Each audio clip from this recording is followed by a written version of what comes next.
Hi Gemini, welcome to your week ahead taroscope with me, Raphael from Reydiant Reality. It's an absolute pleasure to have you. Thank you so much for being here. Thank you so much for joining me. Quick note, my readings are for your sun, moon and ascendant sign. So if you're a sun, moon or rising sign Gemini, this is for you. And I always advise that you watch all three to get a clearer, more complete picture of how they're going to speak to you.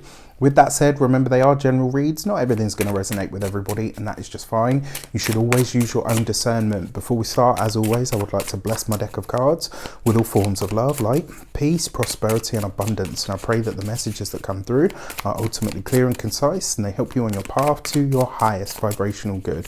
So for your key to the week this week, you've got the Moon card, right? Now, the Moon card can be about, it can be about the past. So be on the alert this week that there's likely to be echoes of the past coming up.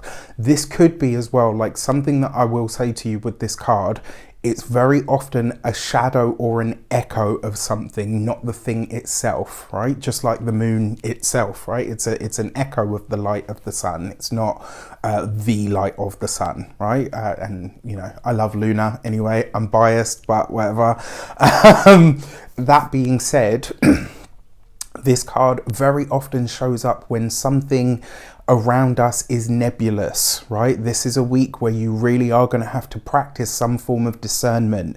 You are really going to have to take time to really observe something. It's interesting because in the back of my mind, I'm seeing the Tower card, and I'm just kind of like, okay. And the feeling that I get from this is, this is one of those times, like, you know, sometimes when you stare at something for a long time, you kind of get lost in whatever it is that you're looking at. This week, I advise you to look at something and keep looking at it until it reveals its true nature to you. Whatever that means to you, whoever needs to hear that message, that is the message of this key to the week. The Moon card, it's not an easy card. Like, lots of people talk about, like, oh, it can be about healing, and yeah, it can, but for the most part, it's the Moon card. It's not an easy card. It's not a great card either, particularly if I'm completely honest, in my humble opinion. Have I seen it represent good things? Yes, absolutely, when it's surrounded by certain cards. Not going to get into that here. All right. If you are a continued subby, you know Rafi loves you. If you're new to my channel, please don't forget to like, share, and if you should so choose and this resonates, hit that subscribe button. For your actions and options this week, you've got the Queen of Swords. The Queen of Swords has been quite active this week, and she actually came up in the weekly general, and you've got this here in the actions and options. If you are going to war this week, make sure you know what you're fighting for, and more importantly, make sure you know your adversary. The reason I say this is because the Queen of Swords, that is you in some way, shape or form. It's an archetype of you. You know, it's usually an air sign woman, Aquarius, Gemini, Libra, but this is you, right? This shows up as you, and you appear to be on the warpath. There's something that you either can't or won't let go. And the fact that you've got the Moon card here, you might go off sort of half-cocked on an idea, like, you know, well, not half-cocked, it's the Queen of Swords, she doesn't do halves. You might just go in for the jugular on something. You might really let rip on somebody, you know, verbally, or something that you do or something that you say. And because the Moon card's there, you may not have all of the facts. Remember, your ruler Mercury at the start of this week is slowing down to go retrograde. At the end of this week on the 15th will go retrograde in the sign of Aquarius, which suggests that you probably don't have all of the facts, or you might not necessarily have all of the information. If you're getting second-hand information and you decide to act on something because of that, pay close attention to who gives you that information, because the Moon card suggests that they either have only told you the bit that they want you to know, or they have, you know, a lie by omission is still a fucking lie, right? Excuse my language, but real talk. So this week, just be conscious. If there's something, there's nothing, when you need to, break it out and we ride at dawn, right? I'm there with you, but until you're sure, you don't bring that kind of energy to any sort of party. I really hope I'm making sense. Some of you are probably thinking Raf's gone off the deep end. Wouldn't be the first time. For your communications and conversations, you've got the Strength card. Okay, so you are having to demonstrate strength, right? You are having to to draw a boundary. Maybe you are having to have a very serious conversation. You can do that and not completely go to war, right?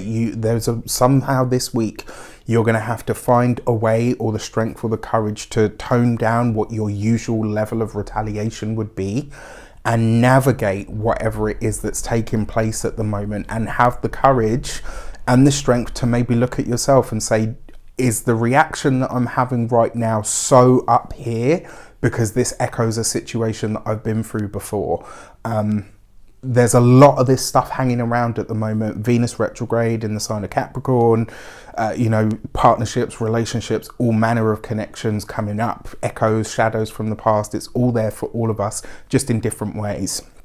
Your ruler Mercury going retrograde, unless you're a Mercury retrograde native, this is going to be, do you know what I mean? And then on top of that, at the end of this week, as we step into next week on the 17th, we've got a full moon in the sign of Cancer, which, I gotta be honest with you, doesn't look like a picnic. So choose your battles wisely this week, and more importantly, don't be afraid to check yourself before you check a bitch. Okay. I'll put it that way. For those of you that are employed by somebody else, this might simply be having the courage to look around you and say, you know what, this work environment sucks, and actually I'm too good for this place. This might be a really powerful realization for some of you.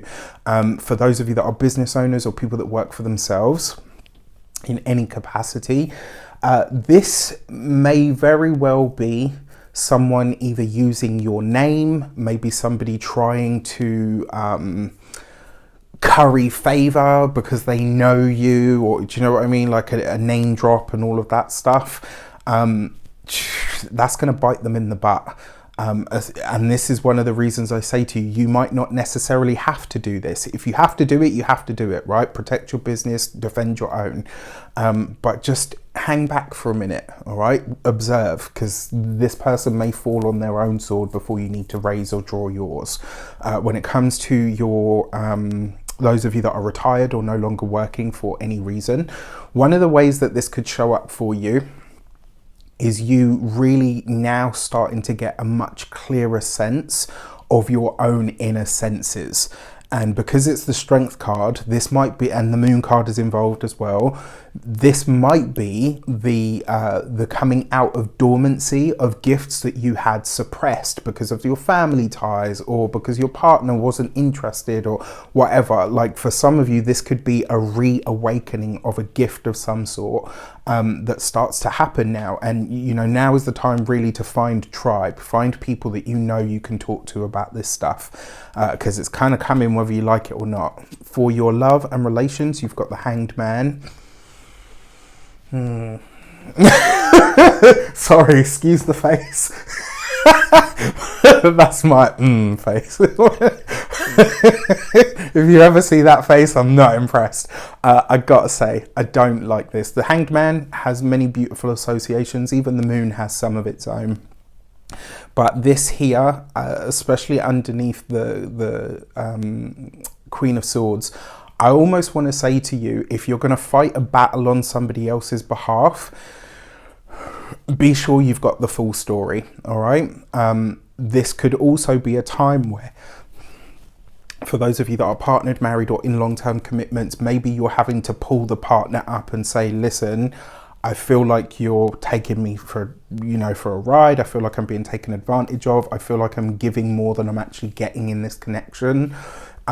There's a moment here where you are going to have to be really honest, but how you put this honesty out is going to need to be at a certain level or frequency. Another way that this might show up as well, for some of you, I don't want to sow seeds of discord, but for some of you, there might be something going on with a partner that you are as yet unaware of. And this week, if it breaks and it kind of comes to light, my feeling is it's something to do with money, finances, or resources. This might be a bad debt. It might be a bad investment, something that they've done that is kind of, like when you're a kid, like when you spill something and you're like, oh my gosh, you're trying to clear it up frantically before your mum finds out and tans your hide with a slipper. There were many happy moments. Sorry, I couldn't resist. Jokes aside, this might be something like that. For those of you that are single, whoever it is this week that is promising all sorts of sweet nothings, especially if it's somebody that you've dated or been connected to previously, this person is putting on a very good facade of how much they've changed. And I'm sorry to say they haven't. Steer clear. For your money and materials, you've got the Four of Wands. So your money, your specific finances are actually very good. You've got this underneath the Strength card there, and that's actually a gorgeous little combination. This is an invite to an event that's coming up that is definitely worth spending money on. I will say, because you've got the Moon card in the mix, if it's not something that you know you can afford, don't hedge your bets. All right, don't say to yourself like, oh well, you know, I'll put the money down for the ticket, I'm sure it'll be fine. That might not be the best way to go this week.